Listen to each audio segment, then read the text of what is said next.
shine upon us. Set us free by the truth you now bring us. Shine on me, shine on me. Shine, Jesus, shine. Fill this land with the Father's glory. Praise be replaced. Set our hearts on fire. Flow, river flow. Flood the nations with grace and mercy. Send forth your word, Lord, and let there be light.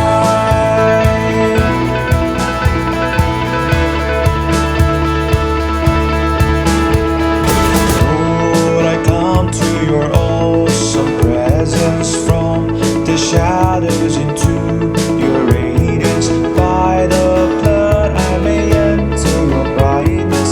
Search me, try me, consume all my darkness. Shine on me, shine on me. Shine, Jesus, shine. Fill this land with the Father's glory. Place be replaced. Set our hearts on fire. Flow, river flow. Flood the nations with grace and mercy. Send forth your word, Lord, and let there be light.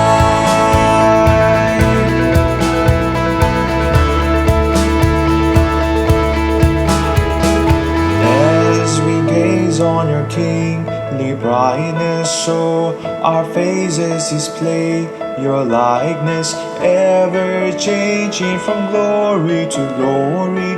Mirror here, may our lives tell your story. Shine on me, shine on me. Shine, Jesus, shine. Fill this land with the Father's glory. Place be replaced. Set our hearts on fire. Flow, river flow. Flood the nations with grace and mercy. Send forth your word, Lord, and let there be light. Shine, Jesus, shine. Fill this land with the Father's glory. Place be replaced. Set our hearts on fire. Flow, river flow.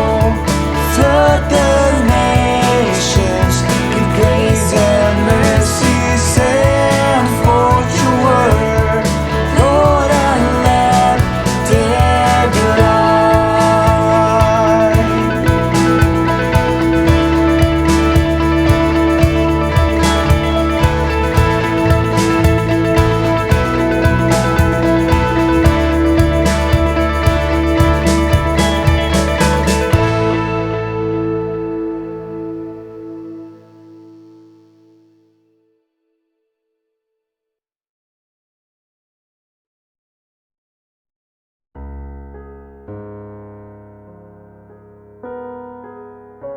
Good morning, church. I want to welcome you all to this online Sunday devotional service. And if there's anyone who has tuned in for the first time, I just want to welcome you to this Sunday devotion. I also bring warm greetings from Covenant Baptist Church, Dimapur. Let me read a scripture portion for all of us this morning from 1 John chapter 3, reading from verses 16 to 24. 1 John chapter 3, verses 16 to 24. Let me read. This is how we know what love is. Jesus Christ laid down his life for us, and we ought to lay down our lives for our brothers. If anyone has material possessions and sees his brother in need, but has no pity on him, how can the love of God be in him? Dear children, let us not love with words or tongue, but with actions and in truth. This then is how we know that we belong to the truth, and how we set our hearts at rest in His presence. Whenever our hearts condemn us, for God is greater than our hearts, and He knows everything.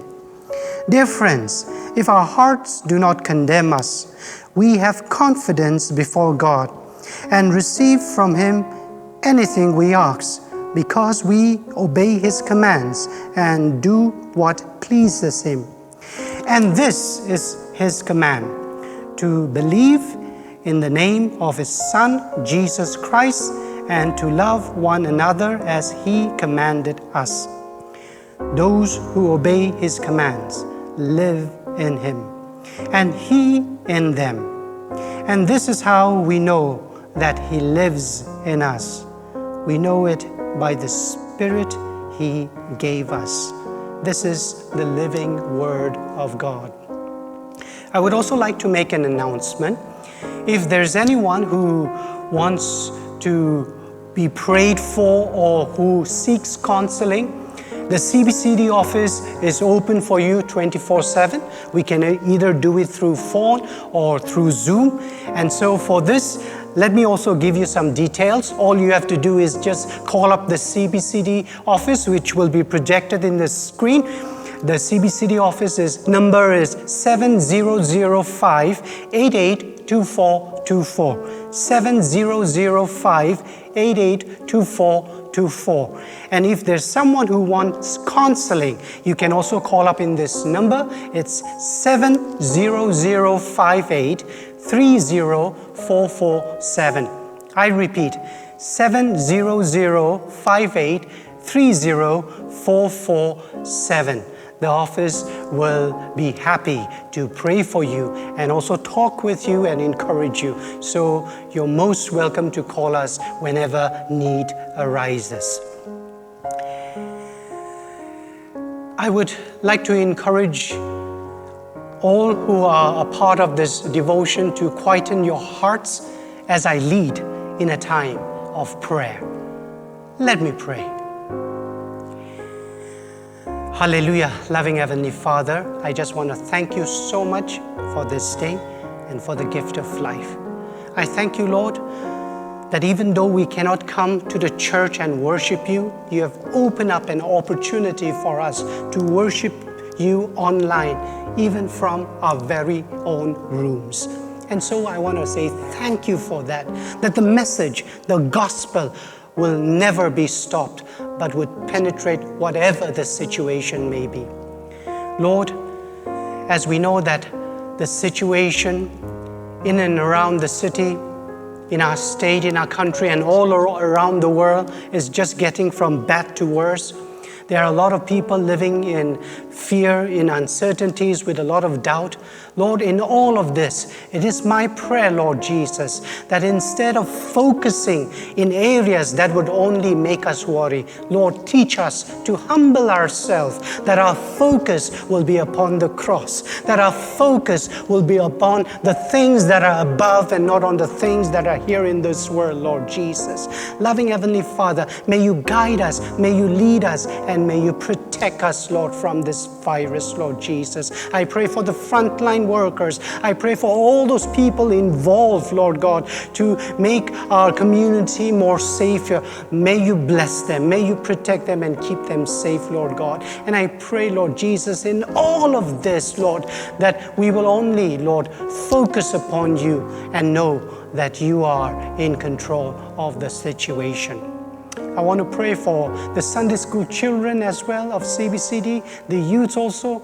Lord, they're also going through difficult times, Lord, because of the closure of churches and everything has become online. I pray for the Sunday school teachers. I pray for the youth leaders led by their pastor. Lord, may you be with them, Lord God, that in whatever mode of interaction or the message has been conveyed, I pray that the Spirit of the Lord be upon them, so that, Lord God, even be through online, Lord God, that they will be encouraged, blessed through your word. Loving Heavenly Father, I also want to pray for your servant, Dr. Cho, who will be delivering your word. Lord, may you use him mightily, Lord, that through him the message would minister to each and every one of us and bless us all the more. In Jesus' most precious name we pray. Amen. Church, this morning we are so happy and privileged to have our speaker. He is Reverend Dr. Chekrovei Cho. I call him as Dr. Cho, a very good friend of mine and a very committed person. So I'm going to now give this time to him to deliver the Word of God and also conclude with the benediction.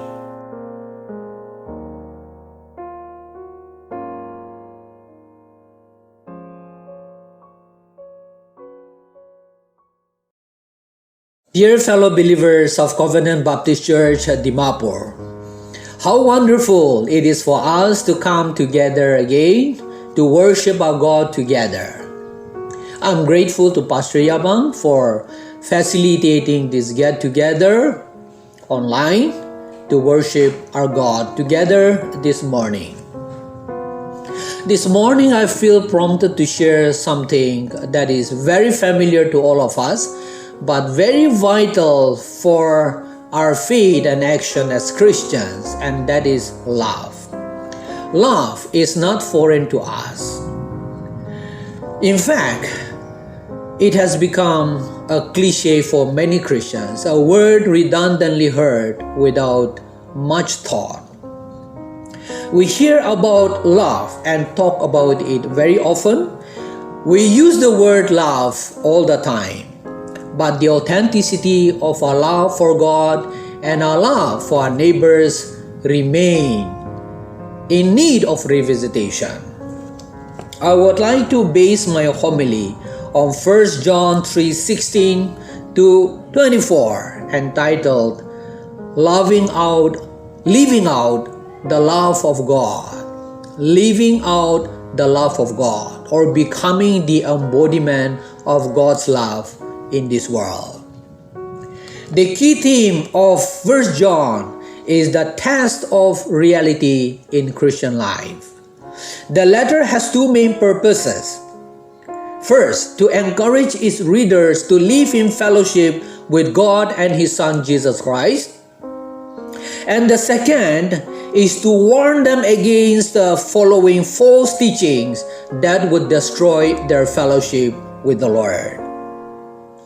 Therefore, they were encouraged not to love the things of this world. Chapter 2, verse 15 following. The premise of 1 John, from which the text of our meditation is drawn, is that all who believe in Jesus Christ and love God must also love others as well. The key word, as well as the main focus of John's letters, is love, found in John 3:16 and 1 John 3:16 followings as well. And the kind of love John emphasizes in his letters is not passive love, but active love. Another significant word used by John is light. Those who love God and love others are in the light. Otherwise, they are still in darkness, or they themselves are darkness. Because of the lengthy passage, I will not be doing a fairly good exposition on the text, but I would like to dwell on two dominant thoughts, and that is loving God and loving each other in this time of crisis. Love as the foundation for Christian living and witness is found in this passage. Christian faith is based on love, loving God and loving each other, or loving our neighbors, and we are persuaded to love others because He first loved us. And our love for God demands our love for our neighbors. This two-dimensional love sums up the characteristic of Christian faith. All forms of Christian activities without love amounts to nothing. But love is not something that we discuss as an intellectual assent. Love is a verb. Unless it is acted out, it remains a mere word. We are in post-resurrection period.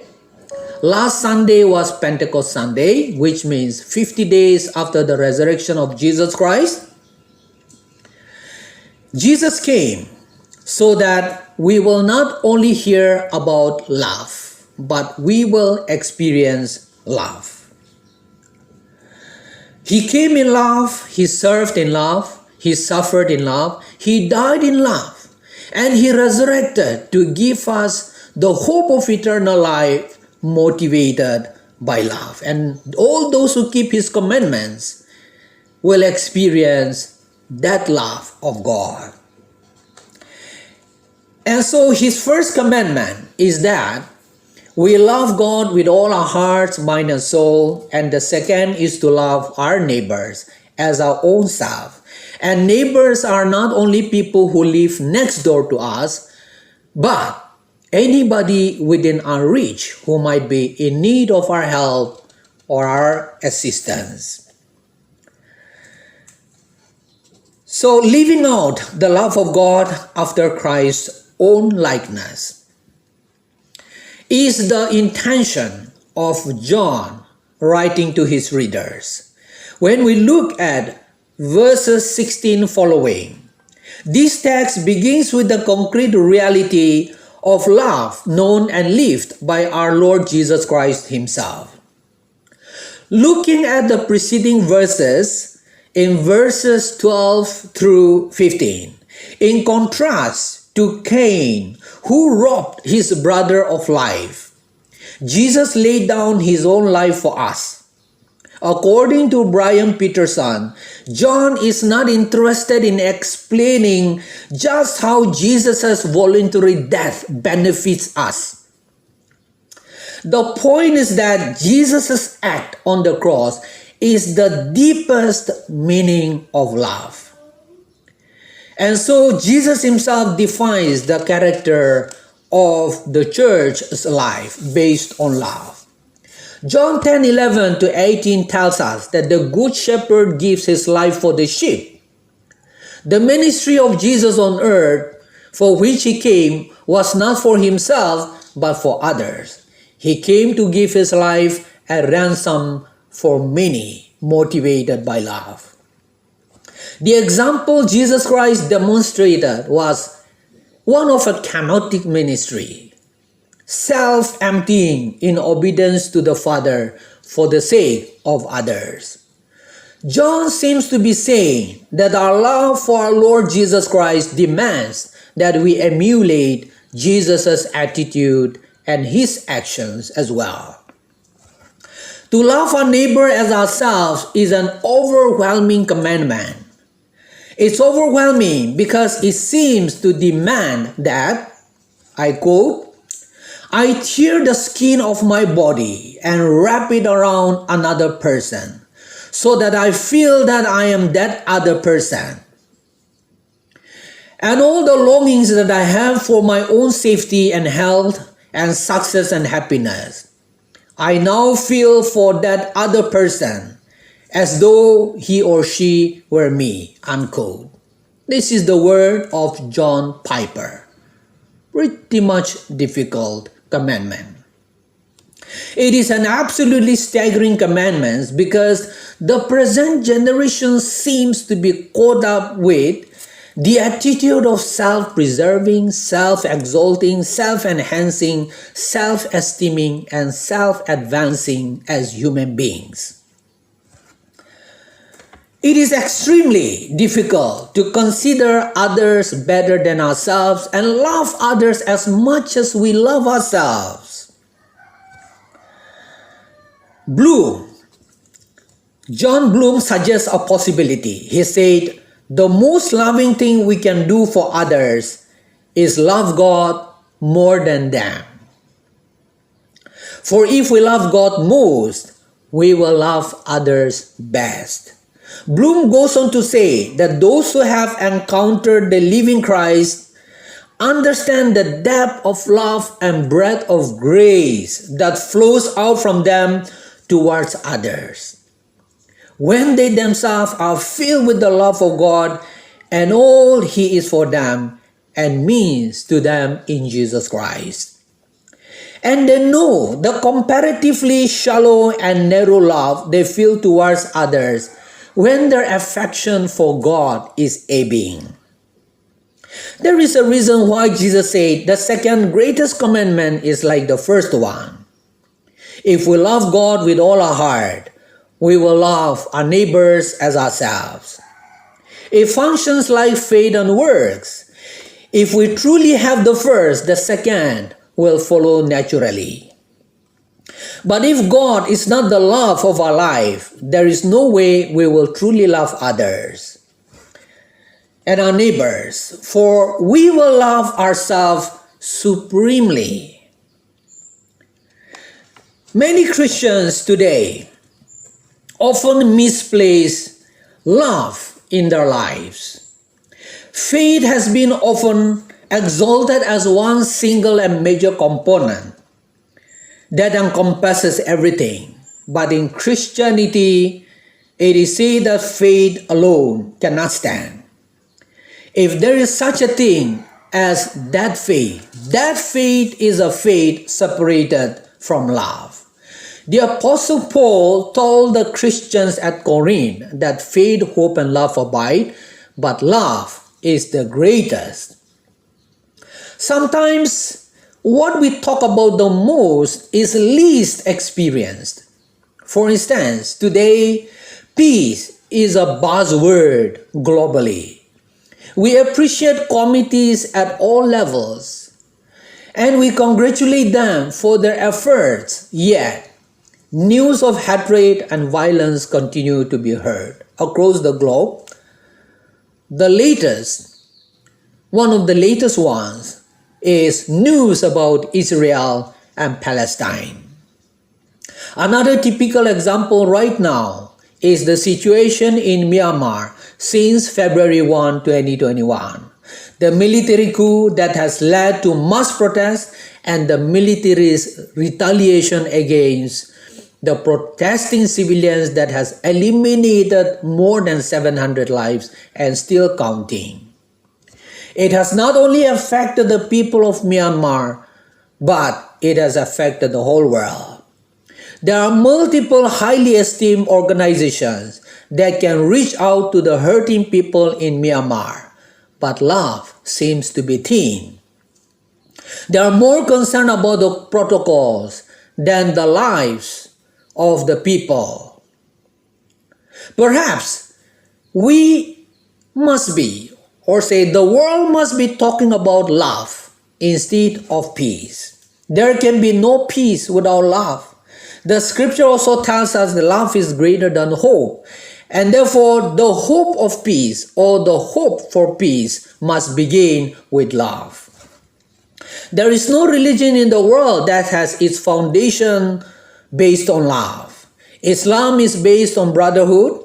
Hinduism is based on self-emancipation through cycle of birth called samsara, earned by human good deeds called karma marga.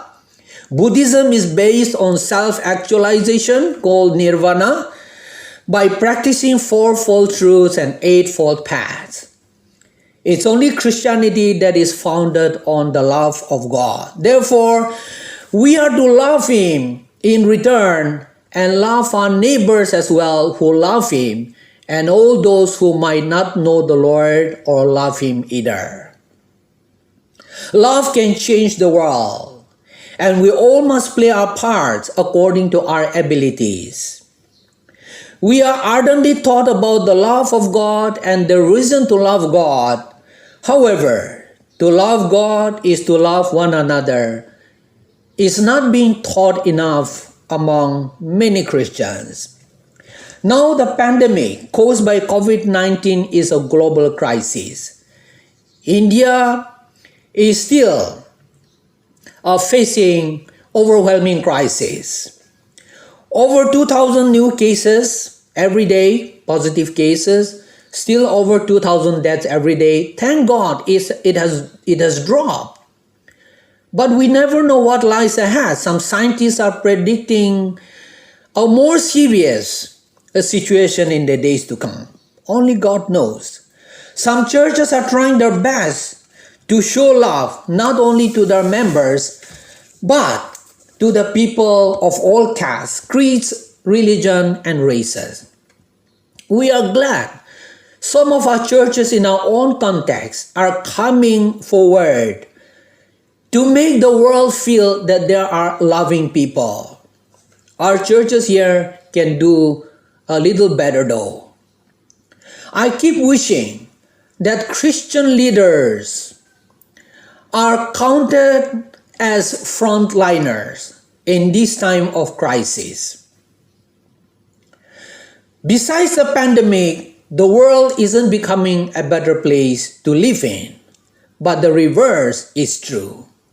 The more challenging life in the world becomes, the more opportunity for Christians like you and I to live out the love of God by loving our neighbors, becoming the embodiment of God's love in this challenging time. John talks about loving in deeds and in truth, not loving in words and in tongue. Our specialty as Christians sometimes is talking about love.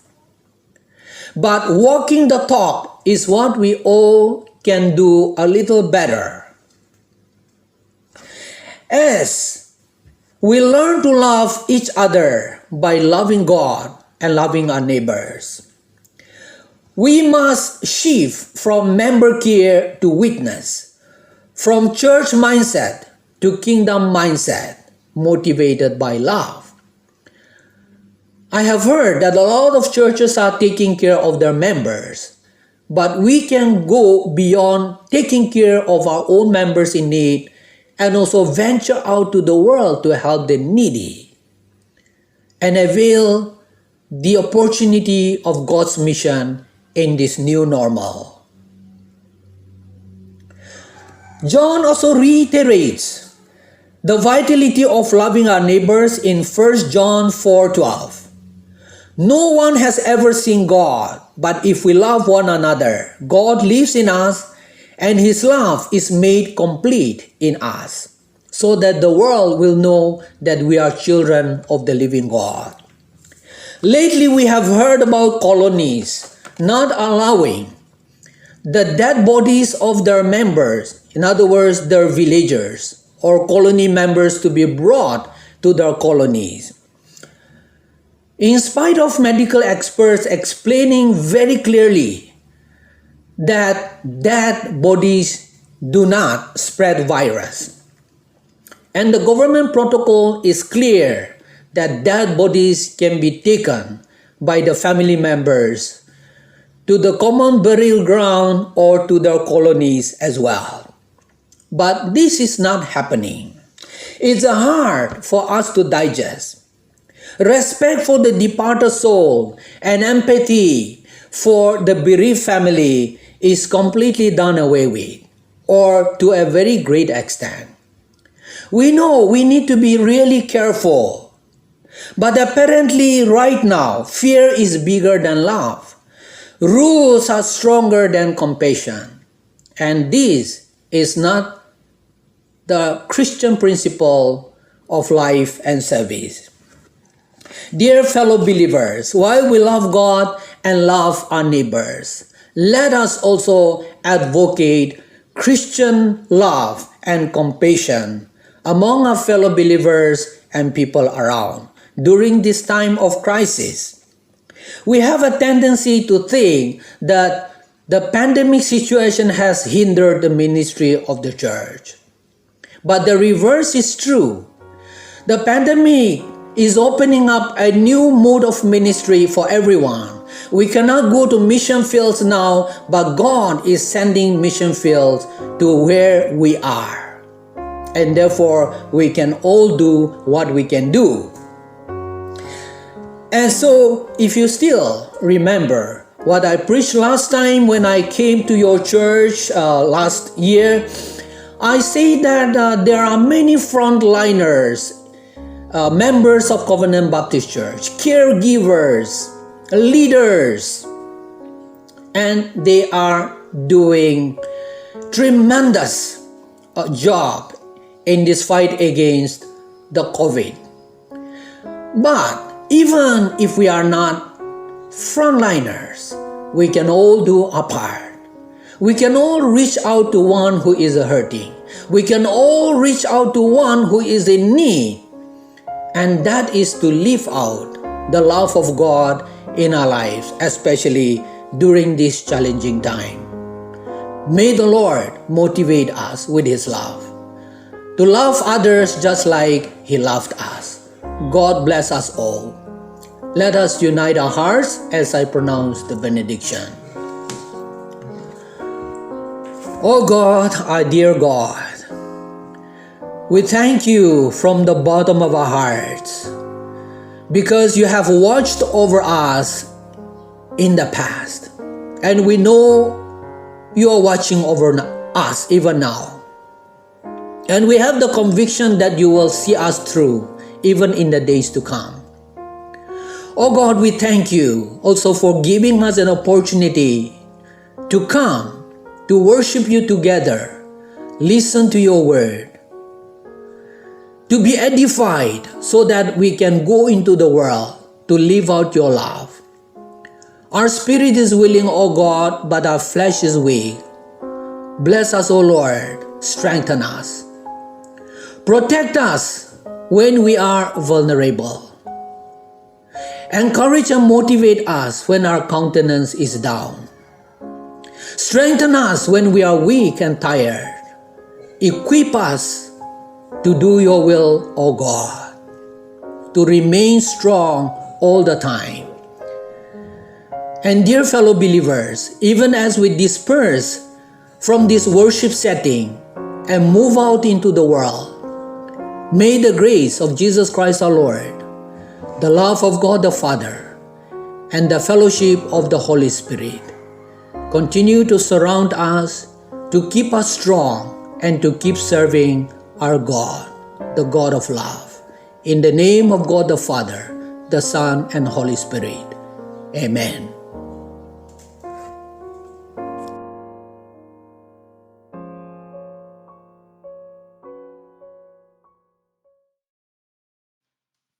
The